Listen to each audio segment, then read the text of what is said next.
Alright, welcome to Let's Get All That Might and Magic World of Xeen proper. Before I introduce the party I created, I've got a bit of housekeeping. First, if you missed the intro explaining what the fuck is happening, then check the video description for a link. And for those of you following along in real time, note that I intend to stagger this series, as in my sessions are going to be short and objective driven. For now, I'm clearing Vertigo instead of blitzing it, and because I'm going to Yammer, I expect I'll take 2 videos. Then there will be a break. Gives you time to follow along. Afterward, I'll bounce along to the next objective, which in this case is likely Toad Meadow, but maybe a side of River City beforehand. We'll see how it goes. That session will be as long as it takes, and I'll break again. This series is meant to be low pressure for both you and me. In my case, I'm re-exploring a game I haven't played for decades. I remember some stuff, but I've forgotten plenty more.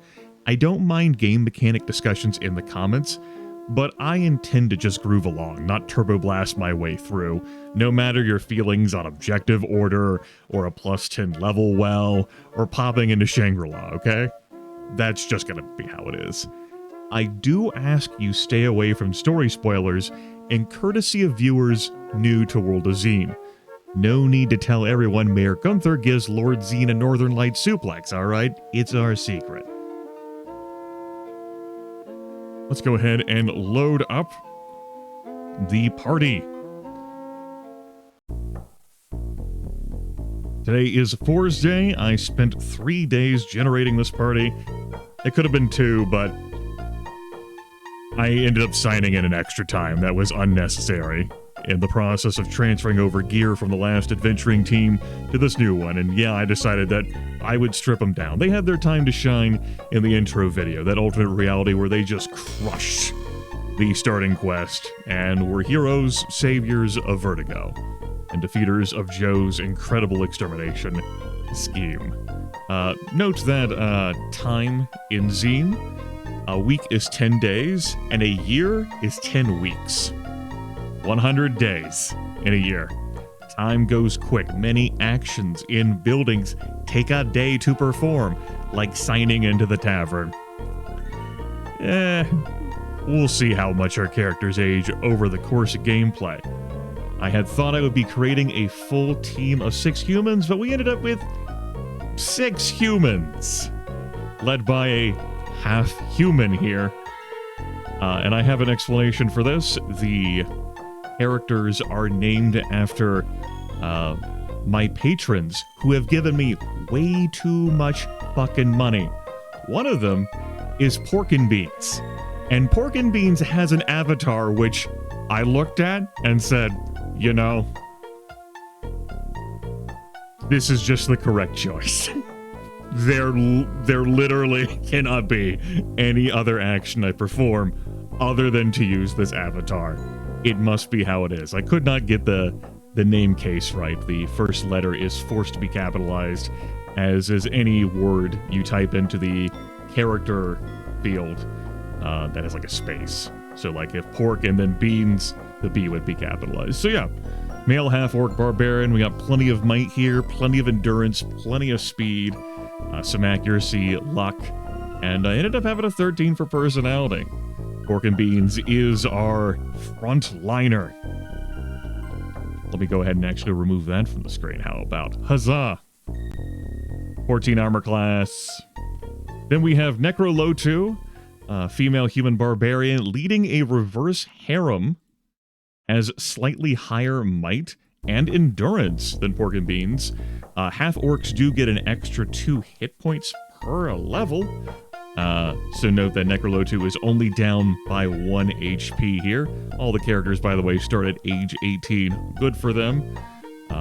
Ties and speed, lower accuracy, much lower luck, and does not have much in the way of personality at all.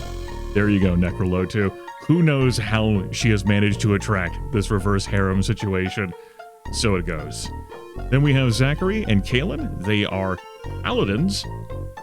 Paladins are hybrid casters, a mix of knight and cleric. They have access to the cleric spell pool, but it will cost me double the amount of gold to teach them those spells, and they have half the number of spell points a cleric will have. On the flip side, they're much sturdier, they're more effective in melee combat, and the gear they can equip is delicious.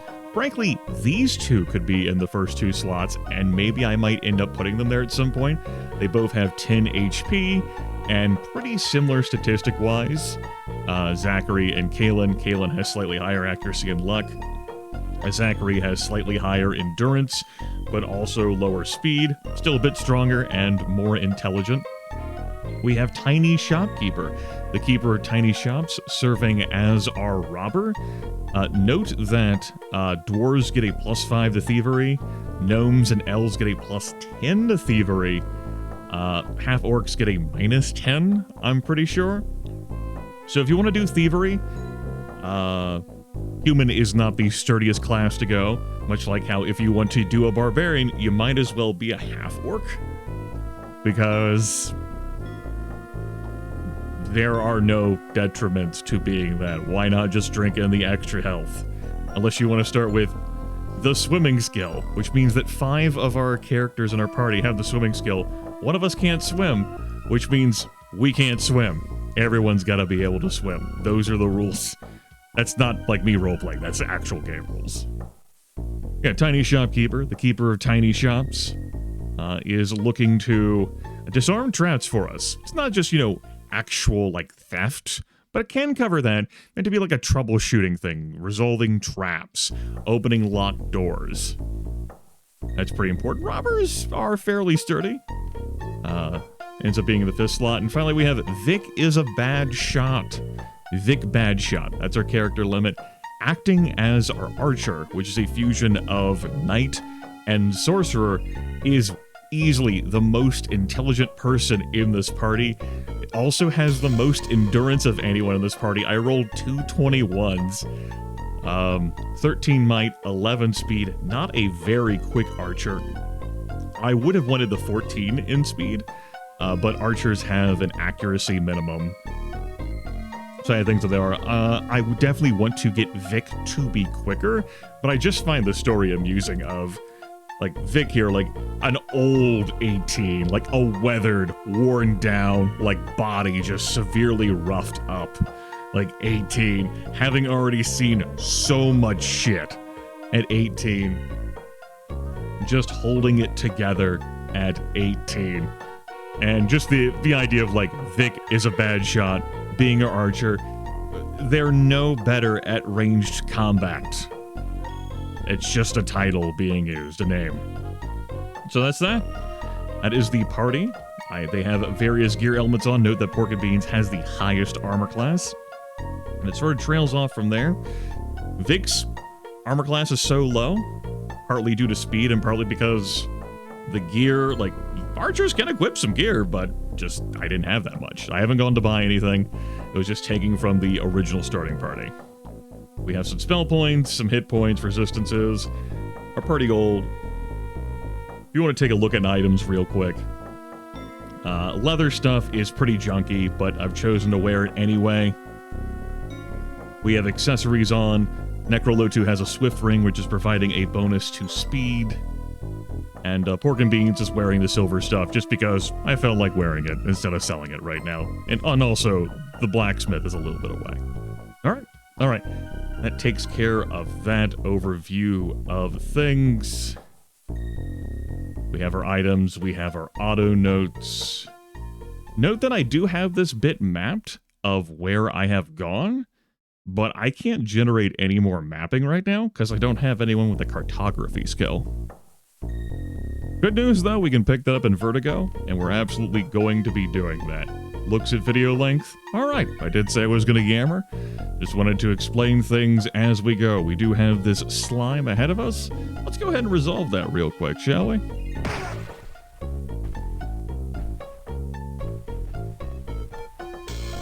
Welcome to Vertigo. Sadly, most of the population has left because the town is infested with pests. A couple of years ago, I hired Joe, the exterminator, to rid the town of this menace. But the problem seems to be getting worse. Perhaps you could help. Perhaps. Again, note, none of this stuff got mapped. I don't know where I am. I don't have any direction sense. And I don't have any cartography, so yeah.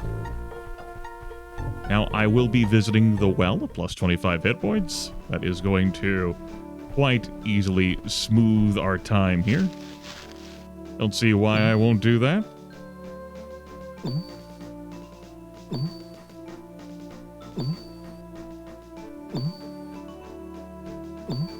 It doesn't take that much time to visit. And we'll be back in a jiff.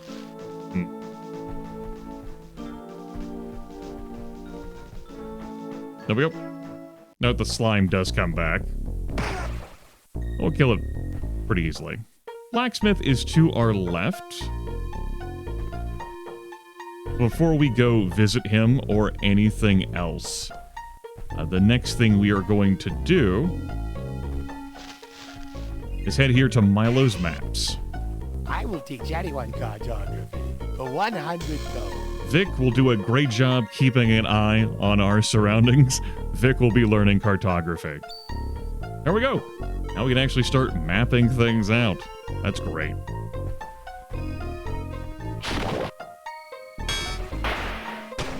Joe's exterminations. 2 years ago, I came to this town on contract to control the vermin infestation. It has been a long, hard job, but I've just about got the situation under control. Uh-huh. Joe, you're doing fantastic work. You're working a great scheme here. We do not drink from the well until we resolve the town's problem. I'll put anyone on the guild roll for free. Dues will cost 25 gold, though. This means the Magic Guild. We're going to be putting our 2 paladins and our archer on the guild roll.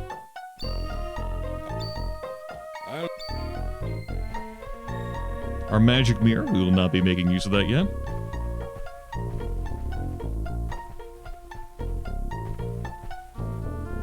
Gotta turn down my headset momentarily. Norman's Ironworks. Blacksmith is in here. There are display cases. The game, particularly if you read those tips in the tavern of the intro, is pretty explicit. You want to have thieves or robbers steal. Anyone who isn't a thief or robber, anyone who doesn't have the thievery skill who steals, we're going to fail on that, and we're going to jail for a year. You don't want to go to jail for a year. That's messed up, man. Sorry, I'm used to clicking on that, and that being how I access that in DOS. That's... I'm going to have to teach myself that. We'll just call this... LGWI 01. Great. Interactive display case. Got some ring mail. Huzzah. Some robes. And a gem. Gem. Some splint mail. Some ring mail. And a hammer. Alright. I do actually have to have the clue book of all things open to, like, stare at statistics for weapons and armor. Otherwise, I am going to blank on those things. You can get the gear identified at a blacksmith, but that's not a permanent effect if memory serves, and I just am not going to remember what all these items do. So, we'll handle some management off-screen. Note that barbarians are capped at scale mail. That said, game making me do some inventorying here. These kids can wear ring mail. Do not equip those. Drag that over there. Drag this over here. Cannot wear robes and scale armor together. That's definitely an armor upgrade there. And some ring mail is coming over here, and that's going to be an upgrade there. Splint mail. Tell me a story about that. I'm pretty sure that's better than what we're packing here. So Zachary has 8 armor class. I'm actually doing more of this on screen this video than I thought, but here we go. Now we have 10 armor class. Definitely worth the price of admission there. And now we can actually drag this ring mail over to the archer, because archers can wear ring mail. These barbarians are capped at scale. So now Vic has 6 AC, 7, we've got 9, 10, 10, and then 14. This award here is because we're a Vertigo guild member. Huzzah. So already we're much, much sturdier. And the weapon I will handle off camera. I know the club is trash. We picked up a hammer. And we got a gem of magic arrows. That's pretty nifty. It has 5 uses on it. We'll get some use of that at some point. Certainly. We're not gonna bother... sure. Let's poke our heads in. What do you want? No way you can just see what's going on here. Bloodshot eyes. Horseshoes in the background, taken for 2 skill points, wink. Just want to say hi. What's going on? We'll look at the inventory later, when we actually have some gold. He says as he immediately changes his mind. Buy, sell, identify, fix. When you get knocked unconscious, your gear can break. Broken gear is useless. If memory serves, you can sell broken gear for as much as you would be able to just sell it, but you can also fix it for 1/10 of the price? Inventory changes every week. Note that Barbarian here looks at this like, I can't wear almost all of this. Orb of shrapnel. Okay. Some food for thought here. There are actually more bows than what I thought there would be. I am going to pick up the bows. There is a merchant skill that allows you to buy and sell things at better rates, but I'm not gonna hold out to get that. Let's go ahead and grab ourselves a longbow. Buy that. I'm gonna buy a crossbow. We're gonna buy a short bow. Cool. Alright, 450 gold. We're not gonna bother selling anything right now. Items. Local gamer continues to continually change his mind. Now I'm partly inclined to just give the archer the best bow, but no, what we're gonna do is longbow, crossbow. I can't remember which one of these is better. I'll have to look it up. And then you get a short bow. And then you get to keep your lucky short bow. At least 2 of our characters out range attacks. These don't scale particularly well, but it's nice to have these at the start. Our opening enemies do not have range attacks. They deal poison damage, so if we have any resistance to poison stuff, we just be able to shrug them off pretty easily, but we have oodles of health. It's not going to be an issue. Let's back up, having thoroughly stolen from this blacksmith, and head into the tavern to get some atmosphere. Get lost. Can't you see I'm drinking? Indeed, sir, indeed. That Gunther, what a dunce. He paid that godman Joe a fortune to clean up this town. Some fool said that money is now growing on trees. Ha. Ha. Get lost. Can't you see I'm drinking? Sure can. He breeds them in the warehouse. Yeah, in the warehouse. What a prick. Breeding things in the warehouse. It's messed up. Get lost. Can't you see I'm drinking? Yeah. All right. We did spend a day visiting with the blacksmith. So it goes. That leads to the side alleyways. It also leads to the trainer, but we don't have, like, experience to be eligible for level training at this time. We are all 72 in experience, and that's not good enough. Here's some oozes hanging out over here. Let's have our robber open up the door. Note that engaging in lockpicking, trap disarming, earns experience points for the character who does it. You can bash doors like this open. You can't bash chests open, but you will take damage on the first 2 characters and you won't be gaining experience points. Ugh, beautiful. Keep that in mind if you care about those sorts of things. Nothing. Any enemies over there? Aha. Get out of here. What's going on? A longsword. Ooh, that's... Yeah, we're gonna leave weapons alone for the time being, but I'm pretty sure a longsword's gonna do some nice things for us. I'll take a look at that between episodes. It would be either that or I'd be pausing the recording. Alright, nothing. We know where the warehouse is. I showed that off in the intro when I blazed there lightning quick. But, let's just drink in the atmosphere. Hello.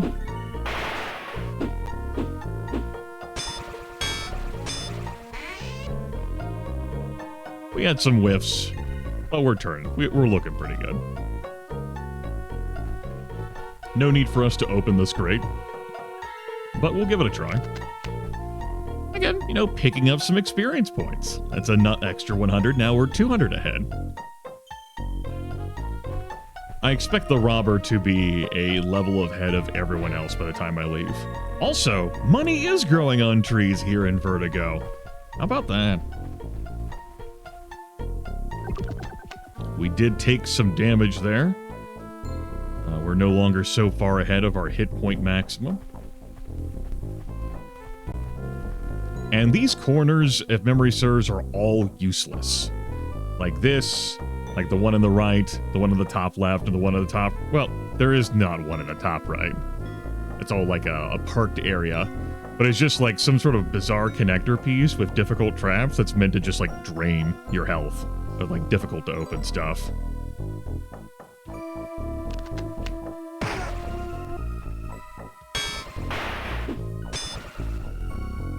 Hello. Goodbye. Have some trash. We'll have the robber search through it. Just for the hell of it, because fuck him. That's right, tiny shopkeeper. You heard me. Howdy. Goodbye. And yes, there are a number of doom bugs in there hoarding over their trash, as is their birthright. And we just gutted them. I mean, this is our starting wealth. We've found 3 bows at the blacksmith. That's pretty damn nice. We got a cloak. Okay, is that a leather cloak? Leather is pretty shitty. The glass cloak. Okay. That's fairly expensive, memory serves, but I don't recall what it does to the AC. Well, we got +1. I think it's just based from the cloak, though.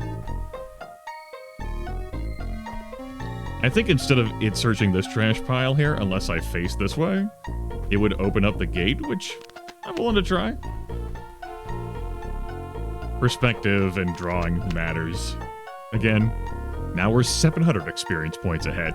If you care deeply about having everyone be the same experience level, this game is going to send you spiraling into hell. Unless you just never bother to bring along a robber or a ninja. I'm using a robber over a ninja here, because I don't have anyone with a +10 bonus to thievery. I'm using a human here. So I really want that extra starting thievery, because ninjas would have half this. Ninjas do better than robbers in late game, so by the time we'd be in dark side, but I want the extra thievery score now. And robbers are fairly sturdy. They'll do fine, especially in this party that is basically the beatdown. But yeah, a ninja, particularly since I chose to go a human party, would just... I might as well just beat down the fucking doors. Would not serve me well, would just frustrate me. I'm going to do my damnedest not to care about filling in map squares.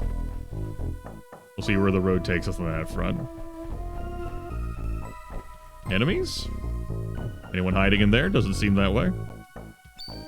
Chainmail? Nice. Okay, that's good stuff. Whoop. If I were to equip the chainmail here, what would that increase my armor class by? Yes, game. +1. Okay, that's a +1 over ring mail.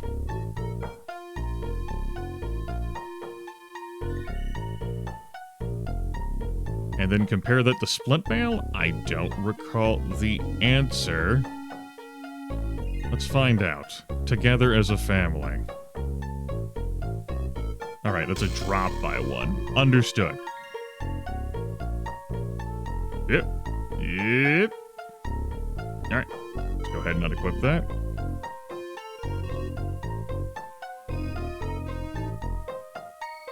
Give it to the paladin. And we'll just kick this over to pork and beans. We'll kick these over to pork and beans as well. Just slot number 1. Just for my convenience. You do have an inventory like Sizla, but we have 6 characters, man. We'll manage to make it work. Believe you me. Alright. We already searched these boxes. We managed to get that open, but note that we are down to just having like 2 HP over our max. Might start taking real damage here soon. We're back here to the Gooey Caramel Center. The warehouse is this way. All right. Our shopkeeper is in actual HP. Took a lot of damage from opening that. Let's take a look at our spells here. We have light and light on the paladins. They do not start with cure wounds. First aid, I should say. We've got light as well. Thing they all start with. Of course, the breeder slime is going to focus on the character who doesn't have any fucking hit points. Fucked up.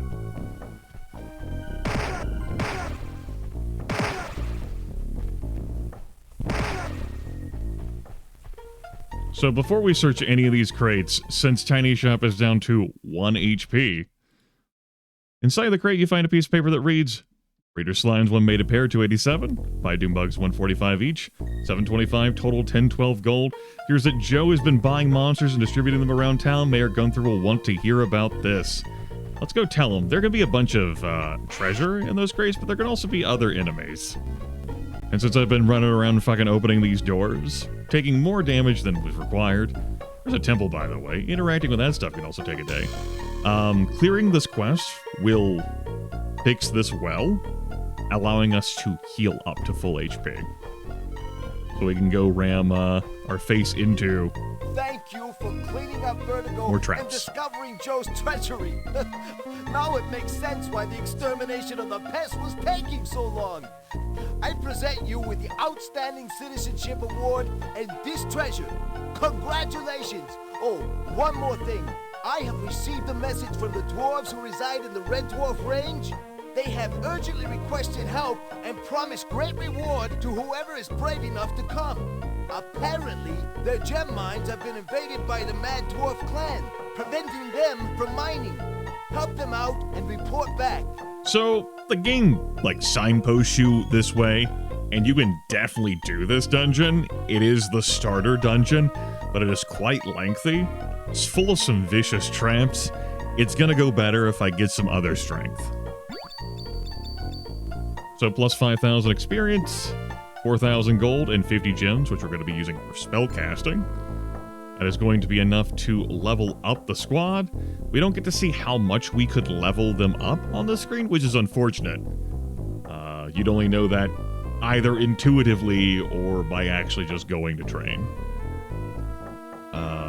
Anyway, that does now clear up the well. Let's go ahead and just throw down a save here. Huzzah!